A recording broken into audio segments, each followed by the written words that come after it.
మీద చెయ్యి వేసి బొట్టు పెట్టినా, తాళి బొట్టు మెడను కట్టి బొట్టు పెట్టినా, తల మీద చెయ్యి వేసి బొట్టు పెట్టినా, తాళి బొట్టు మెడను కట్టి బొట్టు పెట్టినా, సన్ని కళ్ళు తొక్కినా సప్త పదులు మెట్టినా, సన్ని కళ్ళు తొక్కినా సప్త పదులు మెట్టినా, మనసు మనసు కలపడమే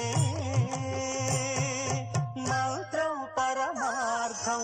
శ్రీరస్తు శుభమస్తు, శ్రీరస్తు శుభమస్తు. శ్రీకారం చుట్టుకుంది పెళ్లి పుస్తకం, ఇక ఆకారం